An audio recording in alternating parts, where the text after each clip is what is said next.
regreso. ¿Quieres ver crecer tu dinero de forma rentable y segura con la cuenta de depósito a plazo fija de Caja Primera? Obtén una tasa de interés preferencial, eligiendo el monto y plazo que se adapte a tus necesidades. Además, está cubierto por el Fondo de Seguro de Depósito. No lo pienses más y haz crecer tu dinero desde el primer día, porque en Primera, primero eres tú. Bueno, el día de ayer, antes de acudir a la parada militar, Keiko Fujimori sostuvo muy temprano un primer consejo de ministros, ¿no? Porque habían ya algunos temas que estaban haciendo ruido, principalmente el nombramiento del ministro de Defensa, Rafael Belaúnde Llosa, por sus conexiones, ¿no? Con Pedro Cateriano, Gino Costa y sobre todo Harvey Colchado, que es una persona que puede poner en peligro, ¿no?, a personas que la han apoyado en campaña, ¿no? Gente vinculada a política, abogados, hasta periodistas, porque Harvey Colchado es un tipo desleal, peligroso, y entregarle a él el control del aparato de inteligencia en defensa nos pone en riesgo a nosotros directamente. Por ejemplo, que hemos investigado mucho de los actos de corrupción que ha cometido Harvey Colchado con Marita Barreto. Entonces, se reunieron en Palacio para seguramente atender estos temas, porque iba a estar además en el foco de la atención Rafael Belaúnde. Y además hay otro tema, que es el pedido de facultades legislativas. Sí, para decidir qué exactamente iban a pedir, ¿no? Y son dos, el pedido de facultades por lo del niño costero y también para facultades en economía, ¿no?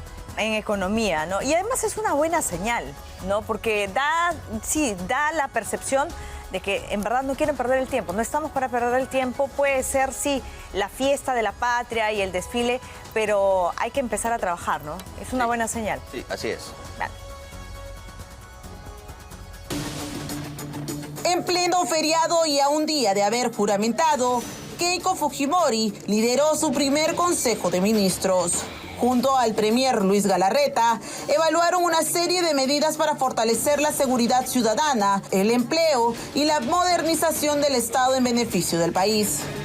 Uno de los puntos principales de la agenda fue la revisión del decreto supremo destinado a solicitar facultades legislativas al Congreso de la República. Sin embargo, se acordó que este sería aprobado aún en una siguiente sesión. Por otro lado, la agenda del gabinete también incluyó la evaluación de un decreto supremo para la continuidad reforzada de la intervención de emergencia en el Sistema Nacional Penitenciario, una propuesta del flamante ministro de Justicia, Ernesto Álvarez. Finalmente, se revisó un informe que plantea la reorganización del Ministerio de Desarrollo Agrario y Riego, esto de cara al fenómeno del Niño, y así garantizar la asistencia a los agricultores del país. Culminada la sesión, el gabinete en pleno se retiró junto a la presidenta a la gran parada y desfile cívico-militar.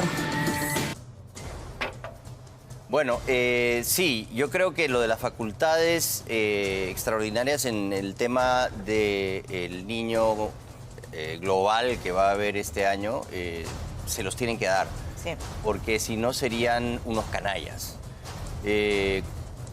Por ejemplo, si se le preguntaba a la gente de oposición extrema, incluso de Juntos por el Perú, Ernesto Zunini, dice que lo van a pensar, ¿no? A mí me parece que sí le van a dar, le tendrían que dar. O sea, acá no es un tema de ideologías, acá es un tema de adelantarse a lo que ya se está anunciando como un hecho que puede tener un impacto tremendo, sobre todo en las zonas donde tiene representación la población en el Congreso de la República ahora, ¿no? En el Parlamento. Entonces, Zunini, que es del norte, que es de, me parece que es Chiclayo o Lambayeque, ¿cómo se va a oponer a que se puedan hacer trabajos de última hora, porque no se han hecho, a riesgo de que pase algo y que puedan inclusive haber pérdidas humanas? Sí, por supuesto. Tuvimos aquí a la representante por Piura de Fuerza Popular, Carla Schaffer, que es senadora, y nos dijo que no habían hecho nada en Piura con la supuesta gran reconstrucción con cambios.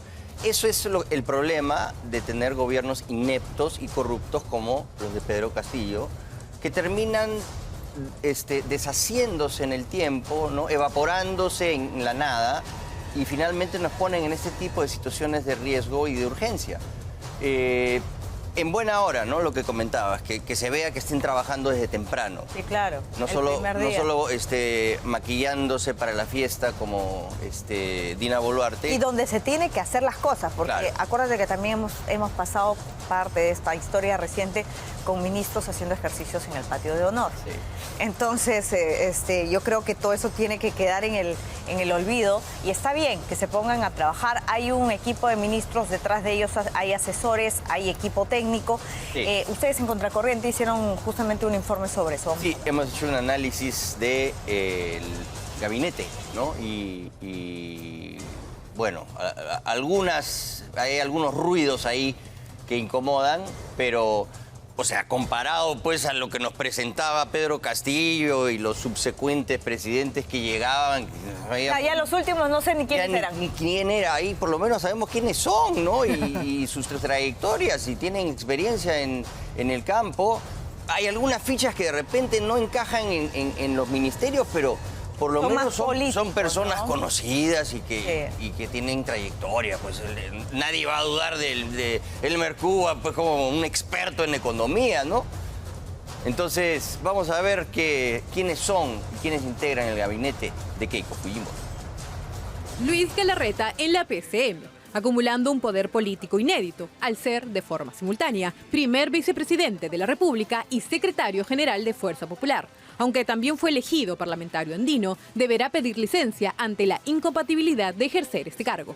Abogado de profesión, arrastra 15 años de cancha parlamentaria, la cual servirá para negociar votos, pactar en los pasillos y evitar que la oposición, que tiene control de la Cámara de Diputados, censure al gabinete en el primer intento. En el Ministerio de Economía y Finanzas juró Elmer Cuba Bustinza, el eterno guardián del plan económico fujimorista desde la campaña de 2016. Exdirector del Banco Central de Reserva, ex socio de Macroconsult y economista de línea dura, formado en la Católica de Chile. Su visión es dar tranquilidad a empresarios a nivel nacional e internacional. Y en Cancillería tomó juramento Carlos Spa, periodista de amplio recorrido que renunció en vivo al programa Cuarto Poder en 2004 tras denunciar presiones del gobierno de Alejandro Toledo. Spa pasó los últimos 15 años trabajando como director de comunicaciones de la Embajada de Estados Unidos en Lima. Representa el guiño liberal hacia Washington, mientras intenta el equilibrio imposible de no incomodar al gigante chino con el megapuerto de Shanghái en la mesa. Esta tarde conocimos a la nómina oficial conformada por rostros conocidos del ámbito político, los cuales no están exentos de polémicas. En el Ministerio del Interior juró el general en retiro César Astudillo Salcedo, ex jefe del Comando Conjunto de las Fuerzas Armadas. Astudillo llega para encabezar la militarización del control territorial, pero salpicado por las investigaciones fiscales del caso Gasolinazo, el esquema de presunto robo y venta ilegal de combustible dentro del ejército. En el Ministerio de Defensa asumió el economista Rafael Belaún de Llosa, exministro de Vizcarra y fundador de Libertad Popular, con el cargo de desplegar a las Fuerzas Armadas para resguardar y blindar los activos mineros frente a la protesta social. En Justicia tomó juramento el constitucionalista Ernesto Álvarez Miranda, ex premier de José Gerí y expresidente del Tribunal Constitucional de corte ultraconservador. En Salud juró Luis Williams Dyer, conocido por ser jefe de personeros de la campaña de Fuerza Popular. Sin experiencia ni trayectoria en salud pública, su llegada genera temor por una abierta mercantilización del MINSA. En el MIDIS asumió Maritza Canales, mientras que en el Ministerio de la Mujer juró María Magdalena Seminario, breve exministra de Comercio Exterior de Manuel Merino. En Trabajo juró Juan Cheput, un operador político de notable pragmatismo que saltó del antifujimorismo a coligarse con Fuerza Popular. En Transportes y Comunicaciones tomó juramento el ex miembro del BCR y exministro de Defensa Rafael Rey Rey. En Cultura asumió el excongresista Alberto Bengolea Delgado, una designación marcada por el escándalo. En 2023, la Fiscalía Anticorrupción solicitó 10 años de prisión efectiva en su contra, acusándolo de colusión agravada por presuntamente cobrar del gobierno regional del Callao por asesorías legales fantasmas que nunca prestó. Con el gabinete formalmente juramentado y un país que prefiere persignarse antes que ver otra crisis política, la suerte está echada. De ello depende si el Perú empieza a caminar o si volvemos a caer en el bucle de la inestabilidad. Bueno, es que hay algunos nombramientos que más que técnicos son muy políticos. Entonces uno se pregunta cuál es la experiencia que tienen en algunas carteras, ¿no? Más allá de que puedan ser unos buenos voceros y que sean organizados a la hora de comunicar. Por eso es que anoche Beto Ortiz, por ejemplo, se fijaba mucho en Alberto Bengolea, en el Ministerio de Cultura. Y claro, él decía, pero si Bengolea es abogado, ha sido presentador de televisión, ¿es suficiente para un...? Vinculado mucho al deporte, ¿no? Al fútbol, es especialista en ese aspecto, pero no tiene... En realidad la cultura en el Perú está desperdiciada y no se le presta importancia. Y esa es una lección que la derecha tiene que aprender, porque es a través de la cultura que podemos generar nuevamente amor por este país, ¿no? Que se destaque realmente lo precioso que es nuestro Perú. No, y además porque, mira, valgan verdades, esto lo decía un especialista hace algún tiempo que lo leía, y decía, la batalla, si es que lo quieres llamar así, cultural, se la había apoderado la izquierda. Sí, pues. O sea, la ha ganado la izquierda. Entonces, si no se aprende de esa experiencia y no se hace nada por recuperar ese bastión, la verdad es que vamos a seguir hablando de lo mismo. Y es por la educación y la cultura por donde la izquierda va calando, ¿no? Sí han acertado, ¿no? Porque Chang sí es un peso pesado. No solo Chang, sino Ernesto Álvarez serían ahí, al parecer, la presencia de el APRA, ¿no? En el gabinete. Bueno, Ernesto Álvarez es también una... Ernesto Álvarez como ministro de Justicia ahora también. Sí, claro. Pero ayer Beto Ortiz decía que al parecer, ¿no? A Bengolea le habrían ofrecido, o él quería... No, lo querían poner en justicia. Claro, pero lo querían poner en justicia. No, pues, no lo van a poner en justicia. Porque... Pero el Ministerio de Cultura no puede ser el premio Consuelo, pues. ¿Te das cuenta? Pero exactamente, es el premio Consuelo siempre.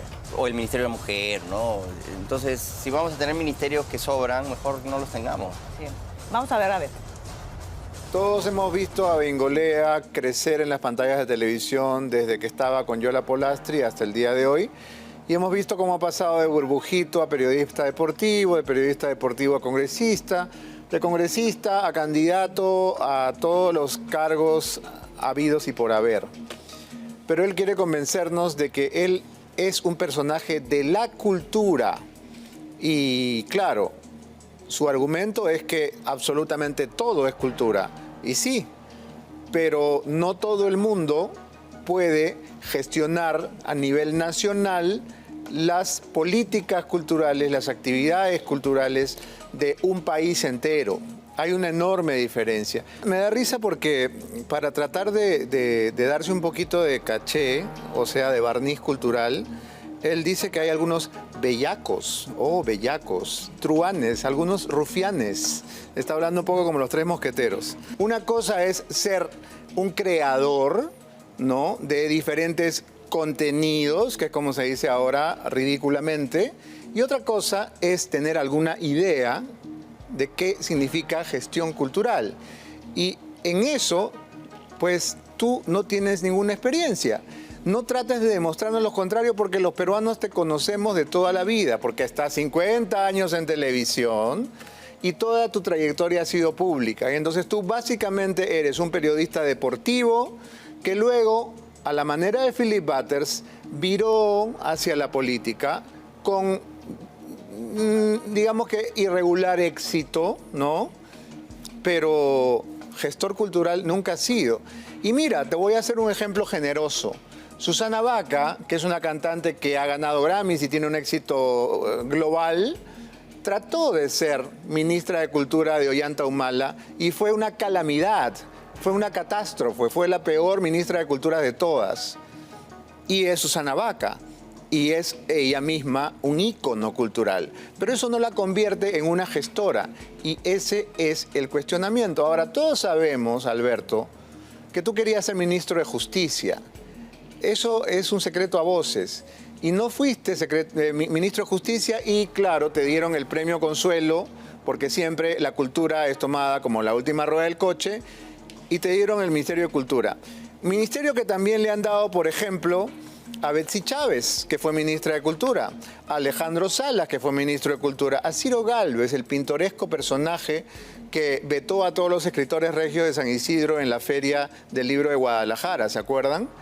Bueno, todos ellos han sido ministros de Cultura, lo cual podría demostrar que cualquiera puede ser ministro de Cultura en este país.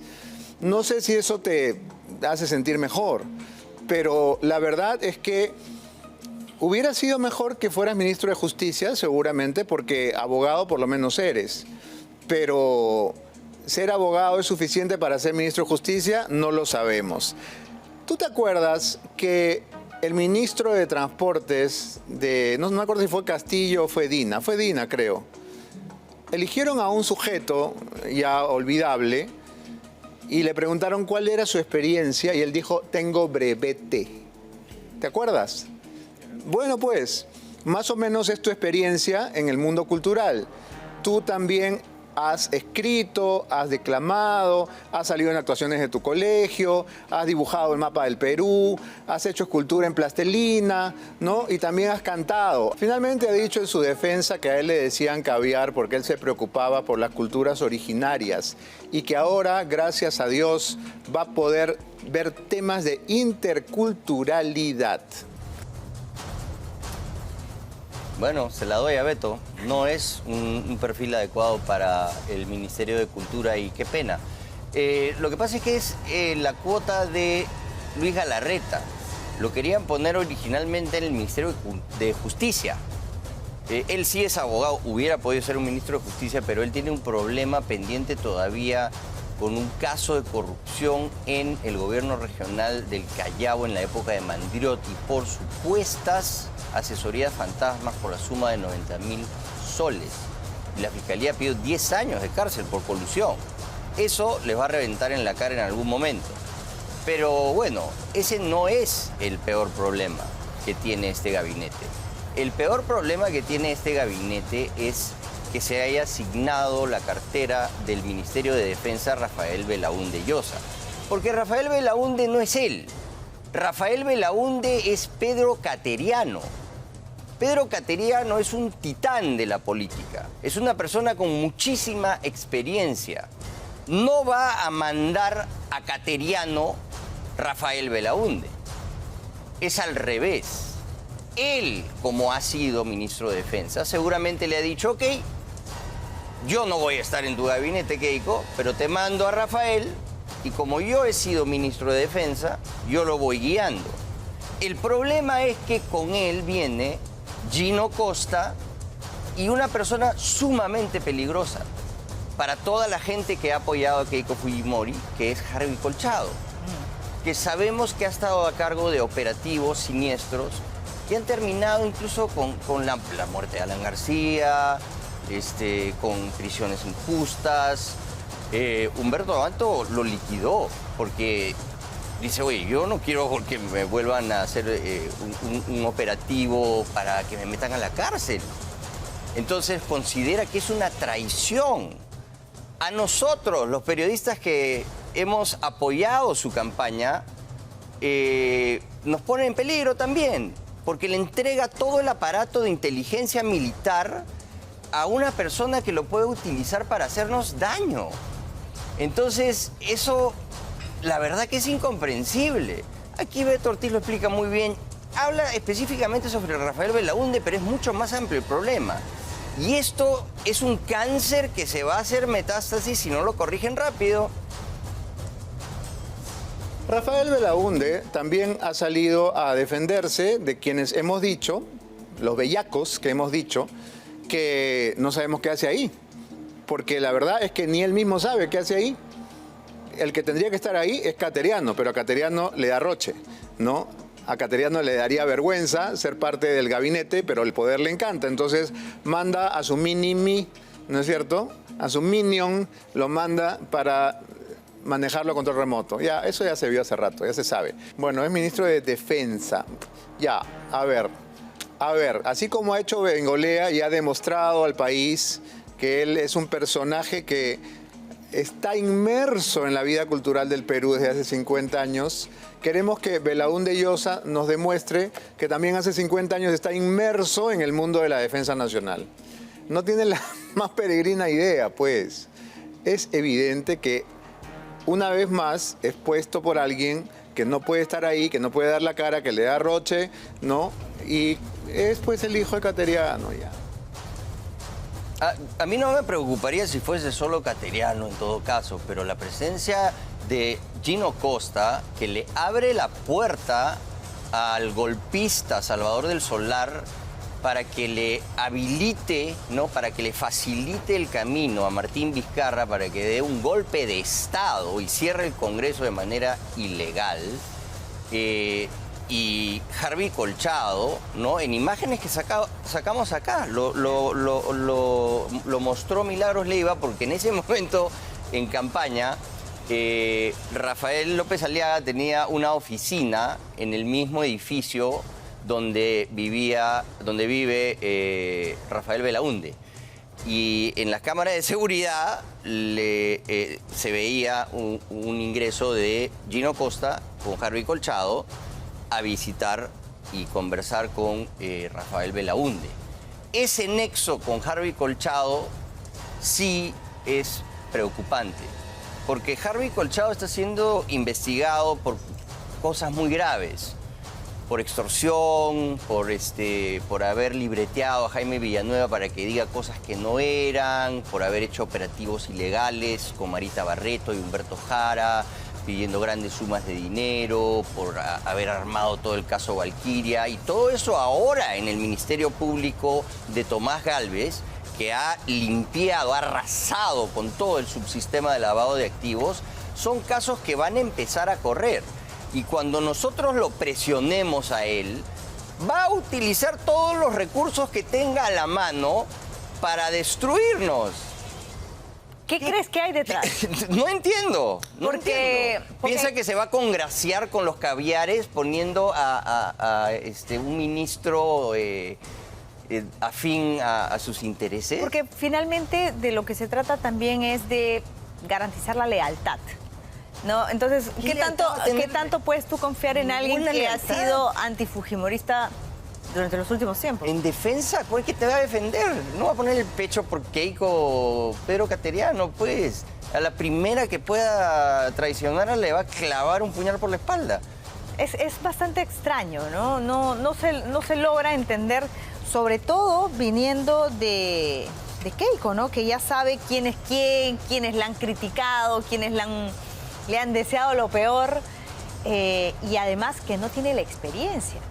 Porque el Ministerio de Defensa, para empezar, es uno de los 3 ministerios que más rotación ha tenido en los últimos tiempos, ¿no? Y va a ser clave también en el tema del niño global que se viene. No, y además, las Fuerzas Armadas siempre insisten en tener a alguien pues que conozca la institución, que puedan dialogar. Puede ser civil, también. Sí, yo sé. No necesariamente tiene que ser un militar, pero que conozca, pues, para empezar. Es Cateriano. Cateriano conoce el Ministerio de Defensa. El verdadero ministro es Pedro Cateriano. En la sombra es Pedro Cateriano. Pero no nos pongan, pues, en esa situación de riesgo a los que hemos puesto el pecho por defender a la libertad y pelear por que este gobierno finalmente se encumbre de esta manera, ¿no? Porque realmente es desleal. Es un error muy grave. En fin, vamos a ver quiénes son los que repiten el plato en el gabinete de Keiko Fujimori. A ver, a pantalla completa. El gabinete de Luis Galarreta tiene sin duda un condimento especial con la elección de algunos de sus ministros que ya anteriormente ocuparon el cargo en otros gobiernos. Vamos a ver. En el gobierno de Alejandro Toledo estuvo Juan Cheput, 2001 al 2006 fue ministro de Trabajo.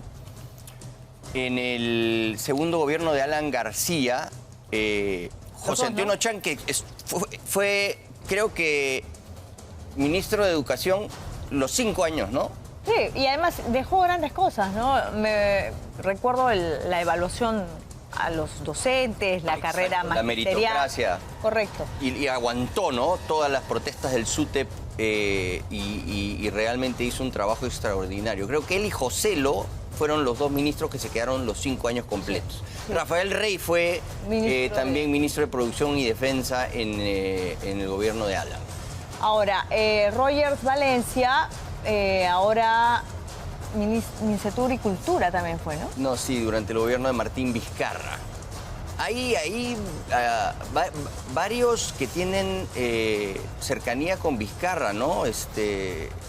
No llegó a ser ministro de Vizcarra porque no le aprobaron, no le dieron el voto de confianza, no le dieron la investidura al gabinete cateriano, porque obviamente Vizcarra les envió a Cateriano para provocar a los fujimoristas y no aprobaron ese gabinete, pero fue ministro de Energía y Minas Rafael Belaúnde. O sea, él es hombre de Cateriano, de confianza de Cateriano. Él ha estado también presente ahí, pero es, digamos, una persona cercana a Vizcarra. O sea, no hay tampoco ausencia de gente de Martín Vizcarra en este espacio. Pero Rogers Valencia no me preocupa tanto tampoco. Sí. Y del gobierno, entre comillas, de Manuel Merino, Mara Seminario, ¿no? No es María. Ahora asume el Ministerio de la Mujer, bueno, ya estuvo en el gabinete de Manuel Merino, 5 días, ¿no? Y Ernesto Álvarez, ahí faltó la foto de Ernesto Álvarez, que también hasta hace poco fue parte del gabinete ministerial. Con Geri, ¿no? Bueno, son los que repiten plato. 6:53, ¿qué es lo que tiene que decir Aldo Mariátegui a esta hora? Yo Caviar.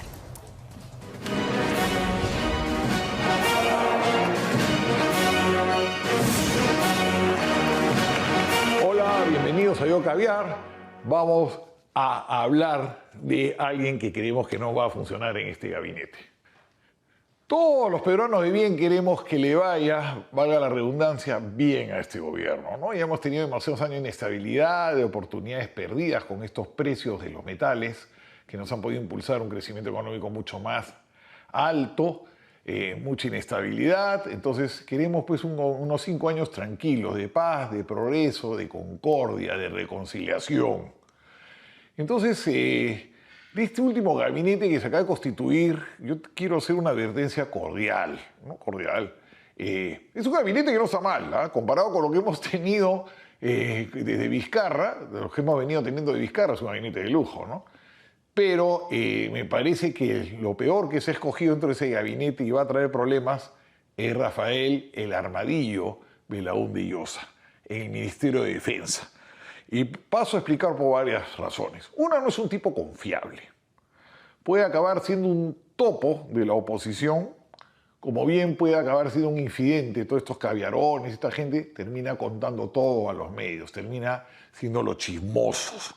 Este señor fue un protegido durante años de Pedro Cateriano, uno de los antifujimoristas más rabiosos que hay en el país. Un integrante pues, de la corte vargallosista que, como Espolique y Vargallosa, seguía pues, el antifujimorismo de este señor.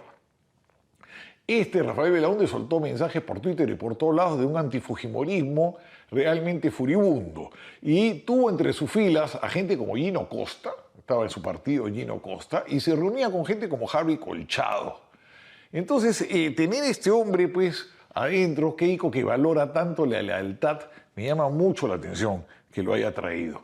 Tampoco es un tipo veraz, que no es lo mismo que confiable. No es un tipo veraz porque ese supuesto atentado, que le pasaron las balas por aquí, es un atentado que a mí me huele a Armani, a una cosa armada, para tener popularidad, para ser conocido.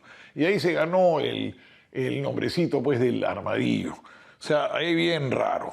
Luego, esto no es menos importante. El tipo no conoce nada de defensa. que yo sepa, nunca ha tenido nada que ver con defensa. Está metido en la venta y compra de terrenos. Nunca ha tenido nada que ver con defensa. ¿Por qué vamos a poner a un tipo de un ministerio que no sabe nada? Me dirán también pues, que ha habido gente que ha pasado por ahí, que Nieto no tenía tampoco la menor idea, pero Nieto por lo menos entraba pues, por la cuota caviar, ¿no? Este tipo no sabe nada. Y es un ministerio donde se mueve mucha plata. Hay que tener conocimientos técnicos. Los F-16, los tanques coreanos, los buques también que se van a hacer con Corea. Hay mucha plata, hay muchas posibilidades de corrupción. No digo que él sea corrupto, pero como no conoce la cuestión técnica, le van a meter goles por todos lados, pues, ¿no? Es muy importante tener una buena defensa. Ya tuvimos problemas con los colombianos por este islote, ¿no? Entonces, y si hay algún tema de corrupción ahí, tienes a las ONGs encima, a Corriti, que va a estar como obseso con ese tema de la corrupción. Tienes a medios extranjeros también que le tienen hambre al gobierno.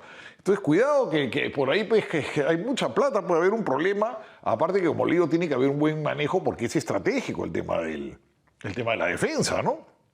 Tampoco le añade nada políticamente a este gobierno. ¿Qué le añade Belaúnde? No, sacó poquísimos votos, no tiene partido, no tiene legisladores, no tiene congresistas. El 90% de la población no lo conoce, 99% de la población no lo conoce. Entonces, ¿qué te suma? ¿Para qué diablos lo tienes ahí? ¿Qué te suma? Tampoco es simpático, no es un tipo pues, que con su carisma o tenga verborrea, palabree, defienda al gobierno o sea un activo. No, el tipo no es simpático, ni siquiera es pintón. O sea, ¿qué cosa tiene para que lo pongas ahí? ¿No? Más bien se le ve con muchas ganas de protagonismo.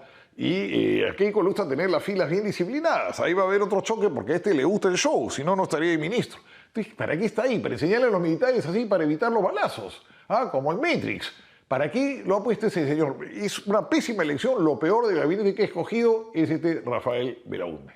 Y en este segmento final de Yo Caviar les voy a poner un breve video que me han pasado para que se rían, para que la pasen bien, porque es una burla pues a todos esos actores o llamados actores o artistas, dice que actores y artistas porque son bastante flojitos, ¿no? Que eran tan antifujimoristas, que eran la conciencia de la nación, como Mónica Sánchez, Gustavo Bueno, Tatiana Astengo, Lucho Cáceres, que ya lo mencioné, ¿no? Mónica Sánchez, que ya la mencioné también, a todos estos que eran pues la conciencia de la nación, que lavaban banderas, etcétera, y que ahora se tienen que aguantar pues a Keiko Fujimori juramentando, encabezando el desfile militar y con 5 años por delante de gobierno. Entonces, con esta canción de los prisioneros, ¿por qué no se van del país? Cierro el programa para que se rían. No te van del país.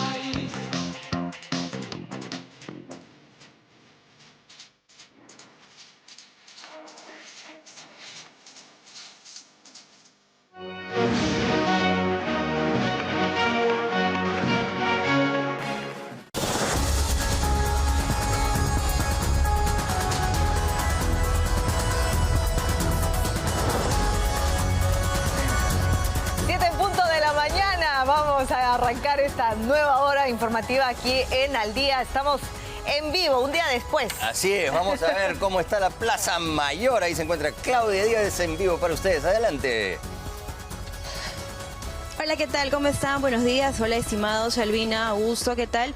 Precisamente estamos ya acá, cruce Estación Desamparados con Palacio de Gobierno, muy cerca de la plaza, digamos, de armas, para ver el movimiento ya que se va a tener aquí en Palacio. Hasta el momento, un movimiento, digamos, de seguridad, hasta seguridad del Estado. Han estado hasta hace unos minutos recibiendo algunas órdenes. Hemos entendido tal vez para el desplazamiento, con el tema de seguridad que van a brindar alrededor de Palacio de Gobierno. Esto ya tras la asunción de mando de la presidenta Keiko Fujimori y tras asistir a la gran parada y desfile militar, una gran cobertura que hemos tenido en Huilas Televisión.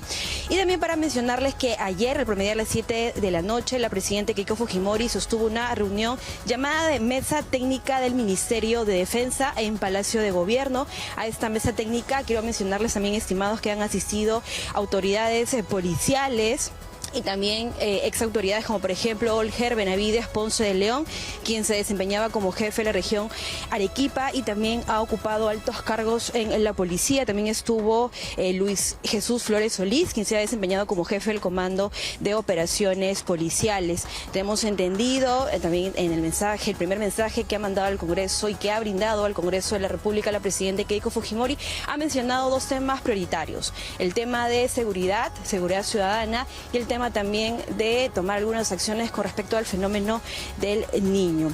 Recordemos que en su agenda de actividades también, estimado Salvina Augusto, hoy a las 9 de la mañana se tiene prevista también esta asistencia de Keiko Fujimori a la ceremonia de acción de gracias en la Iglesia Misión Carismática Internacional en Lince. Y estamos a la espera también de la llegada tal vez de algún ministro, autoridad o tal vez del presidente del Consejo de Ministros. Vamos a continuar acá en este punto, la sanción de Desamparados. No sabemos si es que Keiko Fujimori tal vez va a llegar a Palacio de Gobierno, según nos ha mencionado que ella ha pasado la noche en su casa, en su vivienda. Pero estamos igual expectantes si es que va a venir a Palacio de Gobierno para luego participar en esta ceremonia de acción de gracias, o tal vez si su vivienda va a ir de frente a esta ceremonia. Bueno, por lo menos ahí hay seguridad de Estado, hay movimiento. Nos quedamos allí. Claudia, regresamos contigo en cualquier instante. Bueno, no sabemos si va a vivir en Palacio o en su casa, ¿no? Sí, ella ya vivió en Palacio de Gobierno, ¿no? En Palacio, o sea que se debe sentir cómoda como en casa, ¿no? Sí, pero no sé, de repente ya no, ¿no? Vivido... Porque finalmente la casa Además se quedaron como 11 años de ahí. Claro, pero la casa que tienen ahora ha sido la casa de la mamá, ha sido la casa del papá. No sé, yo creería que... Que no, que se quede en su casa, ella es más cómoda, ¿no? Sí, quizás, ¿ah? Pero después están cerrando el tráfico para que vayan a Palacio, es pesado. Sí, pues, uno por el traslado, dos, no sé, pues le traerá qué recuerdos me a saber también. Pues. No, Palacio de Gobierno, hay más pena. Pero corresponde... Alan García dijo que penado, ¿no? Uf, bueno. ¿Qué monstruitos habrán pasado por ahí? Dios me libre.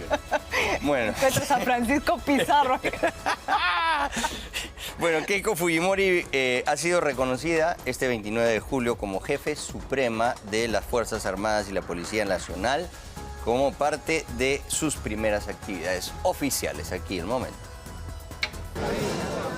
Horas antes de encabezar la gran parada y desfile cívico-militar por Fiestas Patrias, la presidenta de la República, Keiko Fujimori, fue reconocida como jefa suprema de las Fuerzas Armadas y de la Policía Nacional del Perú.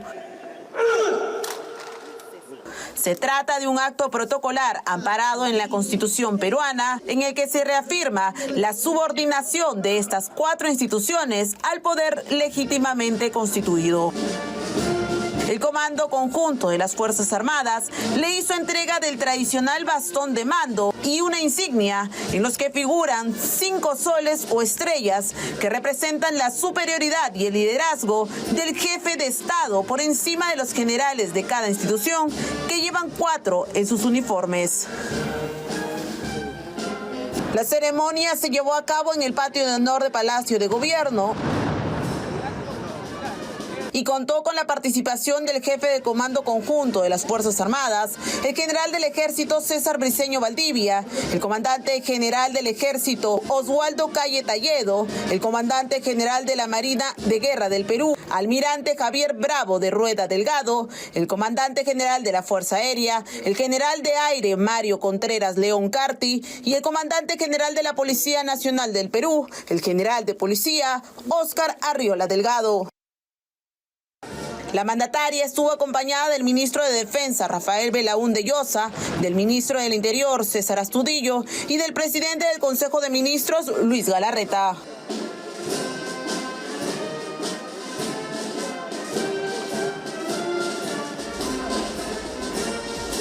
Bueno, el pase de revistas. Yo chequeaba algunas entrevistas que había dado Keiko Fujimori.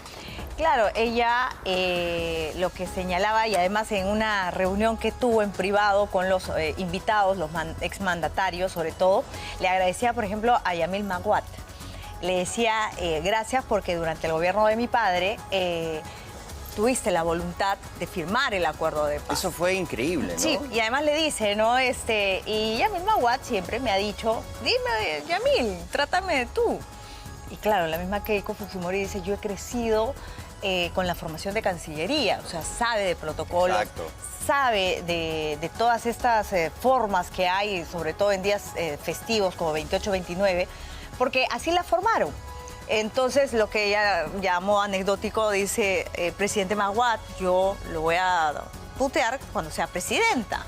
Entonces exacto, le dice, claro, bueno, ya desde mañana ya le puedo decir ya. Sí. Eso ha pasado ahora, ¿no? Pero sí, o sea, yo la veía. Claro, normalmente lo que hemos tenido también son presidentes que que han estado, que recién van conociendo, entonces necesitan al jefe de protocolo que esté permanentemente detrás, para allá, para acá, ¿no? Pedro Castillo era una causa perdida, pues, o sea, no existía ningún tipo de protocolo, ¿no? Era el país a la deriva, ¿no? Un buque al garete y la verdad que ahora hay una diferencia notable, ¿no? No se notó al jefe de protocolo, o sea, no debe notarse, pues. Claro. Porque supuestamente el presidente es una persona que tiene una formación en política. Nos guste o no, Keiko Fujimori ha vivido toda su vida en la política y tiene una formación y conoce el protocolo perfectamente. Sí. Y eso de verdad es un activo, ¿no? Porque no solamente por las formas y qué sé yo, sino que a todo nivel es una persona que nos va a ahorrar la inducción, ¿no? La inducción de 6 u 8 meses, digamos que ya vamos a cortarla. En fin. Bueno, Keiko Fujimori ha anunciado... Bueno, las declaraciones también hoy día de Carlos Spa ocupan varios titulares, porque claro, en sus primeras declaraciones se le preguntaba, hay temas pendientes con México, ¿no? El tema de las relaciones pasa necesariamente o están condicionadas al salvoconducto a Betsy Chávez y la liberación de Pedro Castillo, o digamos, ¿cómo salimos de este entrampamiento? No debiera estarlo, ¿no? Porque en realidad la relación con México es parte de esta importantísima alianza comercial que forjó Alan García, la Alianza del Pacífico, y que incluso el presidente de Paraguay y otros estaban interesados en integrar y hacerla crecer y hacerla más robusta, y es sumamente inconveniente lo que está pasando con México. Somos países muy cercanos, muy parecidos, con historias casi idénticas, ¿no? Y además, Augusto, ya no está Dina Boluarte. ¿No? O sea, la presidenta de México no iba a hablar siquiera con Dina Boluarte, ¿no? Por toda la historia y por todos los trascendidos que seguramente le llegaron con relación a cómo había sido la relación última entre Boluarte y Pedro Castillo, habiendo sido de la misma plancha presidencial. Pero ahora ha mostrado otra actitud, ¿no? Más de reflexión, más de estamos coordinando, se está conversando en ello. Vamos a escuchar. Avanza la reconciliación entre México y Perú. La presidenta de México, Claudia Sheinbaum, reveló los avances en la relación bilateral entre ambos países tras la toma de mando de Keiko Fujimori. Durante las tradicionales mañaneras en el Palacio Nacional de México, la mandataria aseguró que Roberto Velasco, secretario de Relaciones Exteriores de dicho país, sostuvo acuerdos con Fujimori. En ese mismo diálogo, recordó su apoyo al golpista Pedro Castillo, recluido en el penal de Barbadillo. La mandataria espera que el gobierno de Fujimori le otorgue el salvoconducto a la exministra Betsy Chávez, quien acompañó a Castillo Terrones durante el golpe de Estado en el 2022. Sin embargo, aseguró que estos temas no deberían interferir en los vínculos binacionales. Pese a mantener una firme postura que respalda a la izquierda, la mandataria mexicana ya muestra su disposición de retomar lazos con nuestro país. Bueno, Pedro Castillo finalmente no fue indultado. O sea, llegamos a jueves 30. Sí, y ayer lo explicó además en el programa de Beto Ortiz, el exministro de Justicia, ¿no? Ya aliviado de su cargo.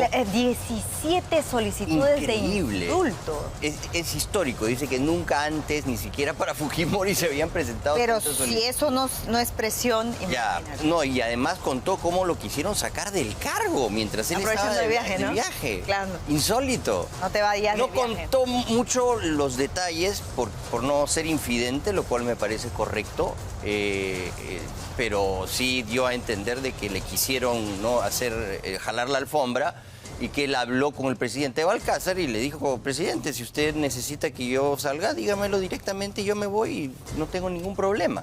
Pero sí, se nota que ya el Estado peruano tiene otro peso.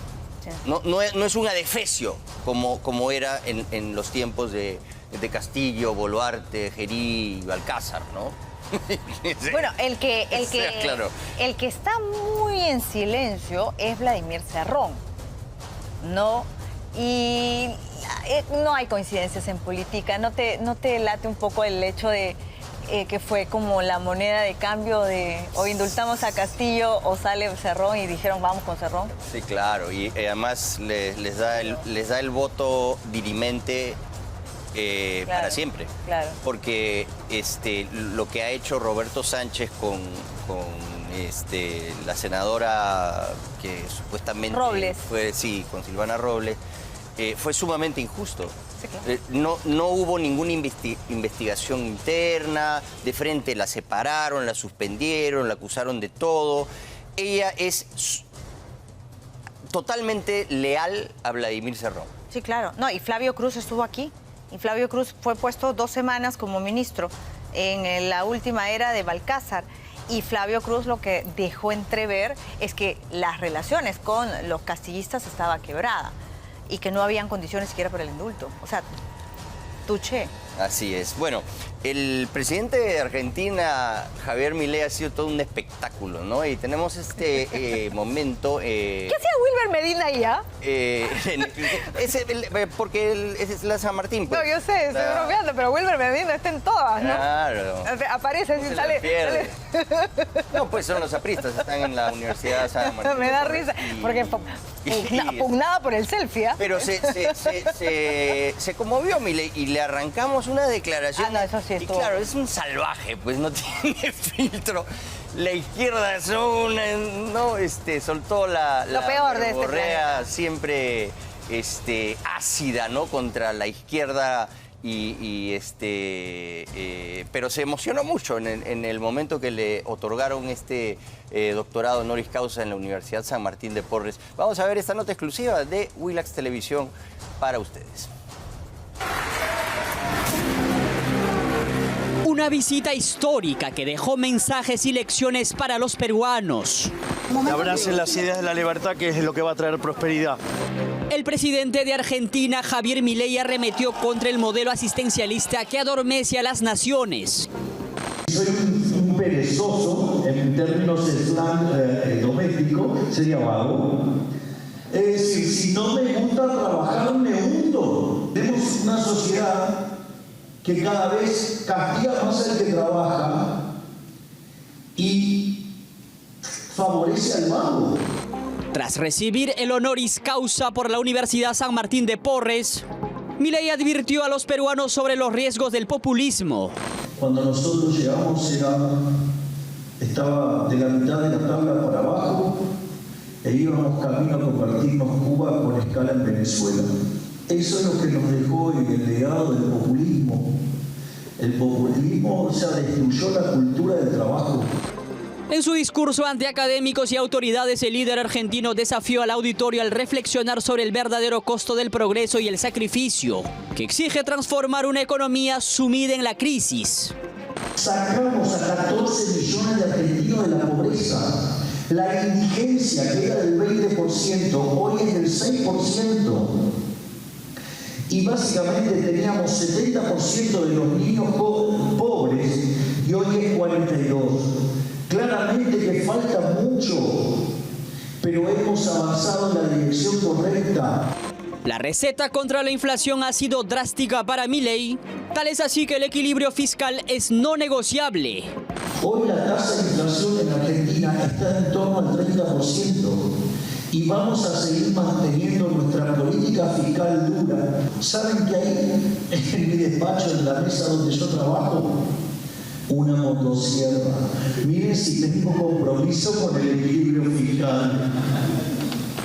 Pero el momento más inesperado llegó cuando fue consultado en exclusiva por Willax Televisión sobre el desplante de las bancadas de izquierda. El jefe de Estado argentino fulminó la actitud de la oposición. ¿Qué opina de esa izquierda que hoy los parlamentarios se pararon en pleno evento de la presidenta Keiko y se fueron? Es la muestra que los verdaderos intolerantes son la izquierda. Ellos acusan a los demás y son lo peor que existe sobre la tierra. Con la condecoración, Javier Milei concluyó su itinerario y ratificó sus críticas de lo que significa la izquierda latinoamericana. ¿Qué opina de esa izquierda que hoy los parlamentarios se pararon en pleno evento de la presidenta Keiko y se fueron?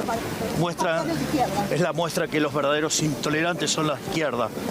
Ellos acusan a los demás y son lo peor que existe sobre la tierra.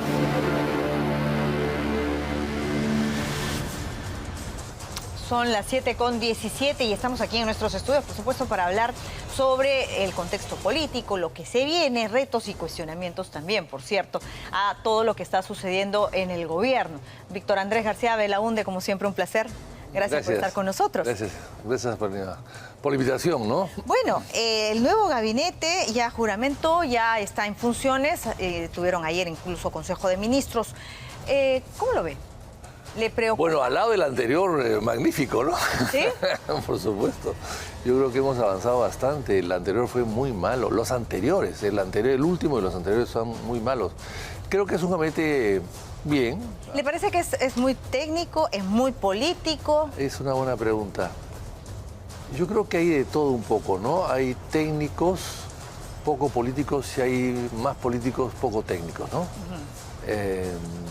¿Qué hacemos con esos políticos poco técnicos? ¿Van a tener que llevar su equipo de técnicos? Bueno, van a tener que apoyarse con ellos. Pero lo que pasa es que son cargos tan fusibles, tan rápidos, que no sé si tengan tiempo para aprender, ¿no? Hace muchos años, hace 80 años, Villarán decía que en el Perú había hombres célebres que eran ministros, que habían sido ministros o que podían ser ministros, pero que no había ministros célebres. Ya. O sea, no había ministros importantes. O sea, lo importante era la persona, más que el ministro, ¿no? Y en esa época decía que duraban 6 meses, ¿no? Claro, con Boluarte, con Gerí, con los últimos presidentes, el promedio bajó a 30 días, ¿no? Claro. Pero se presenta, inclusive ese punto se presenta como si fuera un desafío, ¿no? Cruzar la línea de los 5 meses. Así es. Así es. Yo creo que ahí vamos a verlos actuar, ¿no? Hay cosas raras y extrañas. Ahí hay algunos ministros. El de Economía es una persona muy conocida, de una gran solvencia profesional, ¿no? El Mercuba. El Mercuba. Yo creo que Galarreta también es un buen operador político. El primer ministro tiene que ser pararrayos de la presidenta. O sea, el presidente de la República no puede estar saliendo todo el tiempo a declarar. Sí lo puede hacer el primer ministro, que es el vocero y que recoge la opinión de todos. Ahora, se presentan algunos temas. Quiero no desviarme por lo demás, después lo analizamos, pero por ejemplo mencionaba a Elmer Cuba. Y en uno de los anuncios que hizo en el mensaje de la Nación, la presidenta, fue el aumento del sueldo mínimo vital. Hay quienes dicen estar a favor y otros dicen no, esto va a traer más informalidad. A ver, qué interesante la pregunta. Veo que preguntas son muy interesantes acá, cuando recién empezamos la mañana, ¿no? Vamos a despertar un poquito. A ver, vamos a despertar, sí. Yo creo que es una medida política, más que técnica, pero probablemente sea necesaria también, porque el costo de vida es cierto que ha ido aumentando, y además ahora hay 2 niños, el fenómeno del niño y el niño Trump, ¿no? Hay 2 niños que van a subir las cosas, ¿no? Claro. El precio del petróleo y los desastres que puedan causar el niño, ¿no? Pero yo creo que acá lo que pasa es que estamos haciendo un esfuerzo tremendo por contentar a la ciudadanía con una subida de precios y compensar de alguna manera el 11 o el 10% que puede haber ido de reajustes o de inflaciones en los últimos tiempos. Pero el tema es que tú no puedes subir el precio si no promueves el empleo. O sea, claro, es cierto, la subida del sueldo mínimo puede causar una informalidad adicional a la que ya tenemos, claro. Es cierto. Pero tú tienes que hacer eso al lado de un refuerzo o una promoción del empleo. El empleo Perú no se promueve. Ahora, cuando se acosa. Se le consulta esto a Elmer Cuba en uno de sus rutas y él hace hincapié en reforzar la recaudación tributaria. ¿Es suficiente en un país que tiene un alto porcentaje de evasión. Pero es que el tema de la evasión no es un tema solamente de evasión, hay elusión también. La evasión es un delito, pero la elusión no es un delito. Tú puedes evitar pagar impuestos de una manera, pero tenemos a una SUNAT que está permanentemente sobre los empresarios y los formales además, y te fiscaliza todo, hasta la gasolina del gerente de la empresa. Esa es una cosa espantosa. O sea, es un acoso constante y aún así no ha mejorado la recaudación o la presión tributaria. Significa que siempre pagan impuestos los mismos que son vigilados por la SUNAT. Y yo creo que la SUNAT debe tener algún tipo de flexibilización o algún tipo de aliento, de apoyo al informal, para que el informal se vuelva formal.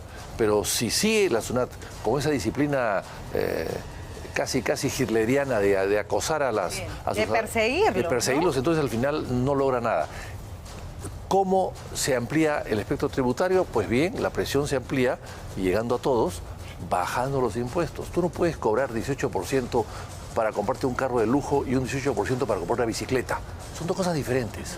En el Perú nos hemos acostumbrado a igualar los impuestos para facilidad de la SUNAT, para que ellos cobren con mayor facilidad. Claro. Pero acá en el Perú no hay un IGB diferenciado, salvo una excepción que se hizo por pandemia, que se hizo para los restaurantes, pero no hay una diferenciación. O sea, en el Perú, por ejemplo, hay que evitar las exoneraciones tributarias, que son 350 y no se sabe a qué se debe, a dónde van y qué beneficios rinden al Estado. Bueno, pues hay que hacer un análisis de eso, exactamente. Y colocar el IGB de 1% o de 5% o de 10%, depende del producto. Y hoy día con las computadoras y con la tecnología eso se puede controlar perfectamente bien. Pero claro, la SUNAT lo que quiere es cobrar más o cobrar lo que puede trabajando menos. Entonces todos iguales, no es así, no puedes cobrar lo mismo. Arias Minaya, que es un gran tributarista y ha sido jefe de la SUNAT, ha dicho una cosa que es verdad. En el Perú, el promedio de los impuestos está por encima del promedio de América Latina. Claro. Y eso no se puede aceptar. Pero y además para el porcentaje de formales que hay, ¿no? Y somos el promedio más alto en evasión tributaria o presión tributaria de América Latina. O sea, algo no funciona bien. Entonces tiene que haber una gran reforma del sistema y veo que no sé si lo van a hacer. Ahora, ¿fue acertado entonces el anuncio del aumento a 1.300 soles? Es un tema político, yo creo que es un tema político. Yo creo que eso no nos podemos quejar. Porque en fin, no todos además ganan sueldo mínimo en el Perú, hay mucha gente que gana mucho más, de tal manera que solamente va a afectar a los de abajo, no a los que están en término medio. Lo que sí hay que hacer es bajar el sueldo máximo de los funcionarios del Estado. Ah, sí, claro, el déficit. Que no, eso es lo que hay que hacer. Claro, que no es baja. decir, que el Congreso no gaste lo que está gastando. Claro. Los bonos, los famosos viajes. O sea, eso no se puede hacer. Ahora, pero con Fernando Rospigliosi en la última era del anterior Parlamento y ahora repitiendo el plato, ahí me quedan un poco de dudas, ¿no? Bueno, pero él, es que son dos parlamentos diferentes también, ¿no? Claro. O sea, una cosa es actuar y manejar un parlamento tan fraccionado como el anterior, y este Parlamento es bastante menos fraccionado. No digo que tenga la mayoría el fujimorismo, pero sí tiene mayor peso, quizás esta vez sí, desde el gobierno, porque el gobierno también tiene maneras de encandilar a los congresistas, claro, y traerlos a su causa, ¿no? Va a tener que encandilarlos ahora porque lo que se viene parece es el pedido de facultades legislativas. Se han mencionado algunos temas ahí en entredichos, pero parece que el fenómeno del niño no está incluido. Bueno, debería estar incluido, ¿no? ¿Sí? ¿O se puede hacer por decreto supremo? Sí, también de decreto de urgencias, claro que sí. Pero ahora, siempre los gobiernos que llegan piden facultades delegadas. Es una tradición. Casi. ¿Ya? Y se les da. Desde el año 80 a la fecha que se establecieron estas normas, se les da. O sea, no recuerdo que quizás a medio mandato o algo más allá haya habido un rechazo, pero generalmente se les da. Pero además el Congreso tiene la facultad de revisar esos decretos después y los puede cambiar o derogar. ¿Cómo es el procedimiento ahora que hay esta bicameralidad? Pero yo estoy aprendiendo también porque es un parlamento nuevo, ¿no? Pero normalmente se dan las facultades, deberían el gobierno discutir los borradores con alguna comisión determinada del Congreso. Luego se aprueba la norma, sale publicada, empieza a estar en vigencia y luego el Congreso nombra una comisión revisora de estos decretos a ver si han cumplido con los requisitos y con los ofrecimientos que se hicieron para la aprobación para cuando se pidieron, ¿no? Las facultades delegadas. Y allí puede el Congreso perfectamente bien derogar, pedir la derogación de tal decreto o del otro. Yo recuerdo que en Abugatas, que ya falleció, se formó una comisión de esa naturaleza y se pidieron que se deroguen 1 o 2 decretos que excedían un poco a lo acordado, ¿no? Sí, así parece que eso se puede revisar. No es un libre cancha, ¿no? Sí, ahora, claro, lo que se está incluyendo, al parecer, y era lo que veníamos conversando, es dentro de este pedido de facultades está para modernizar el sistema tributario. Bueno, ojalá que sí, ahí tiene que haber impuestos racionales, justos, que sirvan a la ciudadanía y que sirvan para también la recaudación. Insisto, no podemos colocar impuestos de 18% cuando el promedio en América tiene 15 o 12%. Ese es absurdo. Y haya 350 ítems sin impuestos, exonerados, que no se sabe para qué. Por ejemplo, el beca 18. La señora Keiko ha dicho que va a aumentar el término de beca 18. Me parece muy bien. Pero ¿por qué el Estado tiene que pagar beca 18 si el Estado no cobra impuestos a las universidades? Sí. Entonces, a cambio de la subsidio, del no cobro de impuestos, dale beca 18 a las personas. Claro. Sin necesidad que el Estado tenga a la universidad privada desembolsar el dinero. Eso no es necesario. Y además en este tira y afloja entre universidades por la beca, ¿no? Que también termina favoreciendo. Yo creo que algo de eso hay que hacer. Algo de eso hay que hacer. Bueno, bajar los impuestos de repente no a la minería, que está bollante de dinero, pero sí a la industria o al comercio. O sea, hay varias cosas que se pueden hacer. Hay una irracionalidad que existe de la tributación en el Perú desde hace 40 años. Faltaron tocar algunos puntos en el mensaje a la nación. Ahora mismo mencionaba minería y era uno de los puntos que muchos... Que no se tocó. Bueno, o sea, es que claro, en 40 minutos, 45 minutos es difícil tocar todo. Además se han tocado generalidades, ¿no? Sí, yo creo que ha faltado tocar eso. Bueno, el tocar el tema, ¿qué hacemos con el sur? ¿Cómo atendemos al sur? ¿Cómo atendemos a las poblaciones que se sienten alejadas del centralismo, del progreso, del bienestar, de la salud, de la vivienda? El tema de la salud es gravísimo. El tema de los medicamentos. Está yendo una persona que no es médico al salud.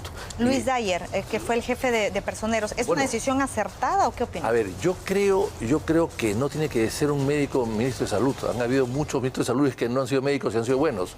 Porque a veces los médicos están muy cercanos a ciertos laboratorios. Pero también se hablaba de médicos politizados. También, o médicos metidos en negocios. Hay que recordar que hubo un ministro de salud que era médico, que puso la famosa norma del oxígeno medicinal, que lo subió de pureza de 92 a 99%, cuando esa no era la norma de la Organización Mundial de la Salud. La puso y con eso quebraron una serie de fábricas de oxígeno. Llegó la pandemia, había solamente dos empresas que fabricaban oxígeno y hubo en el Perú, inédito, en el mundo, importar oxígeno, importar aire. Sí. Y eso lo hizo un médico. Entonces, que no me digan a mí que solamente tiene que haber médicos en el Ministerio de Salud. No, yo creo que no. Pero en todo caso, lo que sí hay que hacer es las medicinas. Hay un cartel en la DIGEMIN sobre medicinas. Hay productos que no llegan para que lleguen otros y llegan caros. Y todos están con desabastecimiento. Así es. También, claro. Estamos en Lima, o el Perú es uno de esos países donde más cuesta la medicina. Mucho más que en Argentina, mucho más que en Chile, mucho más que en España, mucho más que en Colombia, mucho más que en México. Ahora, eso no se puede ni aceptar. El Colegio Médico ha mostrado su preocupación por el nombramiento de Luis Dyer. ¿Debería preocuparnos? No, bueno, entonces que los médicos que han pasado, ¿qué solución han dado antes? Claro. Me da la impresión de que Dyer, de repente, por el nivel de organización y la infraestructura que tiene para organizar algunas... Los ministerios no son necesariamente para que sean ministros los titulares con profesión dedicada a eso, ¿no? O sea, el de vivienda tiene que ser un arquitecto, o el de salud tiene que ser un médico, el de defensa tiene que ser un militar. No es así, esa no es la idea. Esa no es la idea. Ahora, hablando de defensa, Rafael Belaúnde es familiar suyo, es su sobrino. Claro. ¿Le sorprendió su nombramiento? Sí. Bueno, me sorprendió, sí, claro que sí. ¿Le había preguntado? No. ¿No? No. Ah, ¿usted no sabía que había esa propuesta? Es una buena persona, es un hombre muy decente, es un caballero. Y yo creo que lo va a hacer, espero que lo haga bien. Es un ministerio muy complicado, porque además, el Ministerio de Defensa, ¿por qué se crea? Hay que decirle a la gente, el Ministerio de Defensa se crea para ahorrar dinero. Una cosa son 3 ministerios, Guerra, Marina y Aviación, y otra cosa es un solo ministerio. Bueno, eso no ha servido. Lo creó García para ahorrar dinero. No, los 3 despachos antes gastaban más que un solo despacho de día. O sea, eso no se ha cumplido, primero. Segundo, la idea es comprar juntos, o sea, la estrategia de la compra, porque claro, los aviones, los barcos o los tanques pues tienen que tener algún tipo de coordinación de acuerdo a la Fuerza Armada que queremos. Y eso parecería que tampoco se ha hecho. En tercer lugar, la idea era que sea un civil. ¿Por qué? Porque si es un militar, el militar es la primera fuerza armada, es la más poderosa de las 3, más poderosa que la Marina y más poderosa que la aviación. Entonces puede haber un desequilibrio, puede haber una tentación de ayudar al ejército y no a la Marina. Entonces los marinos y los aviadores no les gustaba la idea del Ministerio de Defensa. Pero Rafael, ¿conoce el sector? Yo supongo que sí, no lo sé. Si él ha aceptado ese cargo es porque lo debe conocer. No he conversado sobre eso. ¿No le sorprende su decisión? Bueno, yo creo que hubiese estado mejor en Ergíminas, pero en todo caso es una persona de gran calidad, y yo creo, y es un ministerio además de muchos, el defensa como el de transportes, donde hay muchos intereses económicos detrás, ¿no? Para las ventas, las compras. Ahora, esa bondad... Y ahí tiene que haber gente muy honesta, ¿no? Muy honesta. Y esa bondad pasa por... hay quienes dicen que él no sería, o mejor dicho, que el ministro en la sombra en realidad sería Pedro Cateriano. Entonces le pregunto, esa bondad que usted refiere, que tiene Rafael, respondería inclusive a que él tenga que dar cuenta a otra persona sobre las acciones en el ministerio. No creo que él dependa de Cateriano para esas cosas, no creo. ¿No cree que se preste para eso? No me lo imagino, no, es un hombre mayor de edad y maduro, no creo. Y es inteligente, no creo que se someta en absoluto a Cateriano, ¿no? Entonces no es como dice Aldo Mariátegui, o de entender que sería la cuota para congraciarse con los caviares. No, el gobierno tiene muchas herramientas para congraciarse con mucha gente y llegar a mucha gente de otras maneras que no sea dándole una cartera ministerial tan importante. Sí, claro. Tan importante, no. Sería pues un mal negocio para el gobierno tener que tener una cartera tan importante para vincularse a un sector que está dividido y desprestigiado. ¿Algún criterio tuvo que pesar? ¿Cuál sería? No lo sé.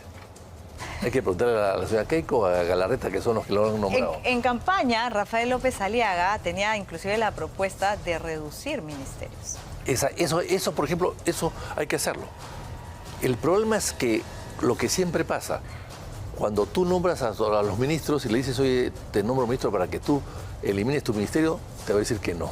Se acostumbra. Pero inclusive desde las filas del fujimorismo hablaban de fusión, de fusionar algunos ministerios. No pueden haber 19 ministerios en el Perú, es demasiados ministerios. Hay que fusionarlos, es cierto. Y esto nuevamente se toca porque, por ejemplo, el Ministerio de Cultura. Entonces, se habla como si fuera el Ministerio de Cultura, pues el premio Consuelo, para nombrar a alguien. Eso está muy mal. Cultura tiene muchos problemas, empezando por el Archivo Nacional de la Nación, que está, creo que guardado en el Callao en cajas de cartón. O sea, eso es terrible. Lo que pasa en los museos, uno va a los museos y están destartalados. La reestructuración de toda la parte histórica. Eso es un... Y además, los ingresos principales están en Cusco y la plata no se queda en el Cusco. O sea, ese ministerio hay que reorganizarlo totalmente. Y tiene que haber, lo que decía Aldo Mariátegui tiene razón, en el sentido, se nombró una gran artista, que es Susana Baca, gran artista, pero que fracasó como ministra de Salud. Hay que recordar que seguía sus conciertos y dejar el ministerio en manos de los secretarios para irse a sus conciertos, ¿no? De una manera, en fin. Es que una cosa es, claro, que tú seas parte de ella, otra cosa es que sepa gestionar. Exactamente. Acá el ministro tiene que ser un gran administrador, un buen administrador. Tiene que saber de administración y saber de gerencia. Es administrar un sector. Es ser titular de una política, es cierto, pero también hay que ser un hombre que tenga cierta experiencia en el manejo de la administración del Estado y también privada para poder aplicar los buenos métodos de la administración privada en la administración pública. Eso es importantísimo.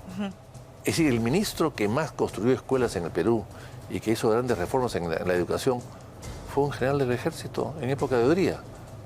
Entonces, no era un educador, claro. no era un pedagogo, no era un maestro.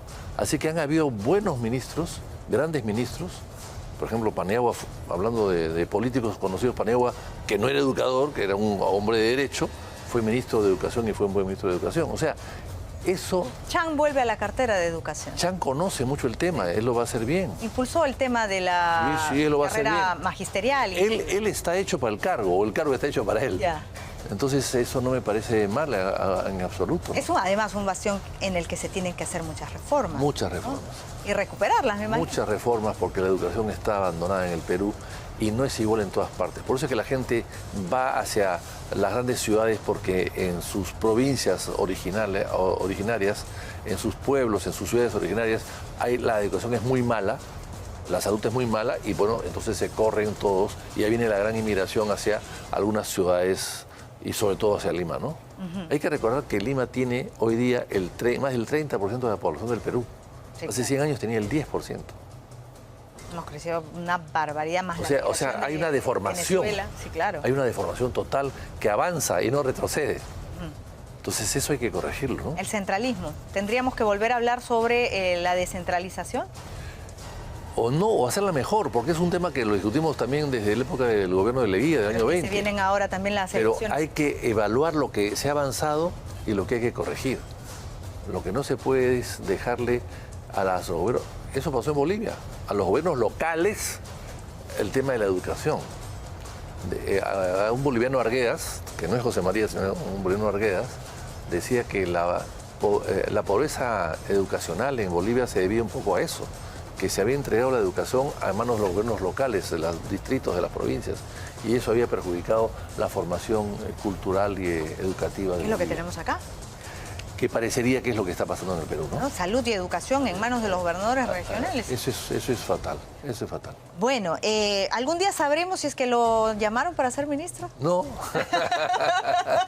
¿Por qué no aceptó? Yo quiero conservar mi independencia total. Trabajando, me imagino, para el partido, ¿o no? Para Acción Popular. Bueno, sí, claro, y para el país en general, en cualquier campo en que me desempeñe, ¿no? Claro que sí. La idea es colaborar con el país y darle todo el esfuerzo y todos el entusiasmo que podemos tener, ¿no? No, y además es bueno contar con políticos con su trayectoria y con su experiencia. Bueno, ¿qué más? Ojalá. Muy bien, Víctor Andrés García Belaúnde ha estado con nosotros. Gracias. Gracias por estar en Al Día. Tenemos que ir a esta hora, 7:39, a una brevísima pausa comercial. No se muevan, porque cuando regresemos vamos a traer información sobre el balconazo, ¿no? El primer balconazo de Keiko Fujimori. ¿Qué fue lo que dijo en esta primera entrevista? Y también el detrás de cámara, la fiesta, el color. Vibraron las tribunas en la cobertura de Willax Televisión. Regresamos con este más.